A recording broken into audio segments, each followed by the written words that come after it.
brought to you by V-Guard. Maninagar ખાતે આવેલી Nelson સ્કૂલને seal કરાય છે।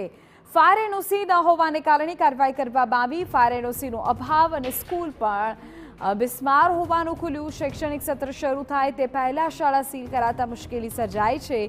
શાળામાં 800 જેટલા વિદ્યાર્થીઓ અભ્યાસ કરે છે। ફાયર એનઓસી અને જરૂરી પ્રમાણપત્ર રજૂ કર્યા બાદ જ હવે સીલ ખોલાશે।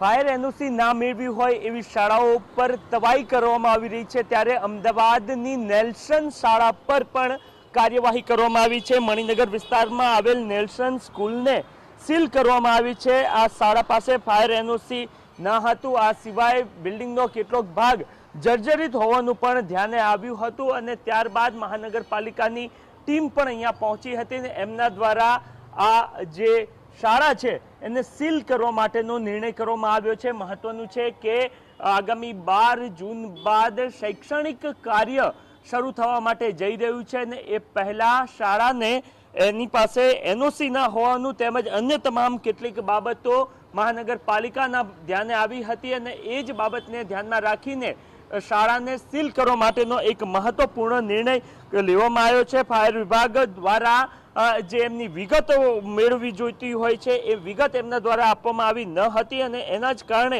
ફાયર વિભાગના ધ્યાને આવ્યું હતું કે શાળા પાસે ફાયર એનઓસી નથી અને એના જ કારણે આ શાળાને હાલ પૂરતી સીલ કરવામાં આવી છે। જે તમામ નોર્મ્સ છે એ નોર્મ્સ આગામી સમયમાં શાળાએ શૈક્ષણિક સત્ર શરૂ થાય એ પહેલાં ફૂલફિલ કરવા પડશે, નહીં તો શાળા પર મહાનગરપાલિકા દ્વારા લગાવવામાં આવેલ સીલ જારી રહેશે। કેમેરામેન દીપક સેન સાથે નરેન્દ્ર રાઠોડ, TV9 અમદાવાદ। તો જે પ્રકારની જાણકારી મળી રહી છે, ફાયર એનઓસી ન હોવાને કારણે શાળા પણ બિસ્માર હોવાને કારણે આખરે એક્શન લેવામાં આવ્યા છે। અમદાવાદમાં આ સ્કૂલને સીલ કરવામાં આવી હોવાના સમાચાર અત્યારે મળી રહ્યા છે। ઉલ્લેખનીય છે કે આ શાળામાં 800 જેટલા વિદ્યાર્થીઓ અભ્યાસ કરે છે અને નવું શૈક્ષણિક સત્ર શરૂ થાય પહેલા જ કાર્યવાહી। Brought to you by V-Guard.